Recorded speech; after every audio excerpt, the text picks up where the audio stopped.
principal contenders for the JLT Novices Chase, and Coach Willie Mullins is going to need the Queen Mary 2 to bring over all his horses to England. He's how many of them?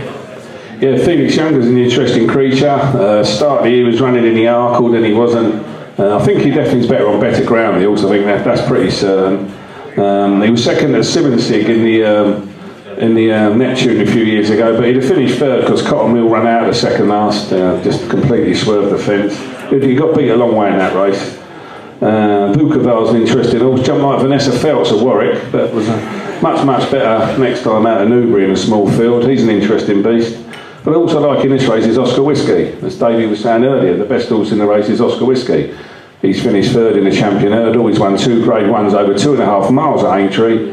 And the fact over hurdles, he's never had a 2.5 mile hurdle race. He's been, last couple of runs he was in the World Hurdle. He doesn't get 3 miles. As you can see, he's got better and better as with your chasing experience has gone on. He's worked brilliantly the other day down at Nicky Henderson's. He really did. They're really pleased with him. They're better with him now than any stage of the season, and I think he's the best horse in the race at 8-1. I think it's a massive prize. Yeah, he looked fantastic. We were over at the open day yesterday in Nicky Henderson's, and he was really big in this horse up. He thinks it's got a great chance, Andy Mack, and as you say, he's the class horse of the race. Yeah, I like Oscar Whiskey, and I like Jack Adam, he saw as well.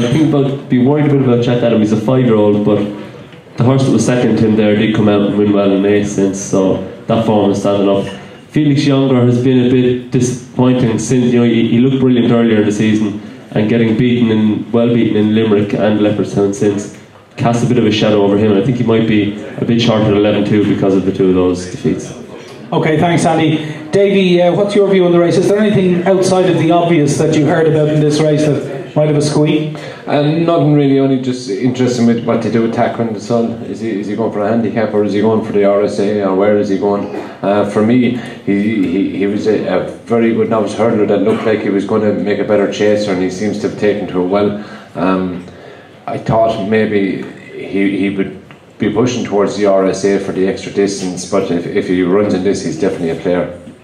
Okay, thanks. I think he looks really soft, right? Yeah, I think, but at the same time, I'd say it's going to be on the easy side, and I'm sure he'll be able to get away with it once and all. Right. Andrew Lynch, with so many horses double entered, it's hard really to guess where they're all going to run, but is there anything that stands out for you in the JLT? Obviously Oscar Whiskey was probably the best of these over hurdles, but fair enough, he won well in Cheltenham the first couple of times, but they only hacked around. I was disappointed with the way he jumped the last day. I know he won, but he didn't jump fluent enough, I didn't think. I ride a horse to size and gold in this. He jumps super, and he's a big price. I think he'll run well. What price is he, Robbie? You got a price on size and gold? 20-1.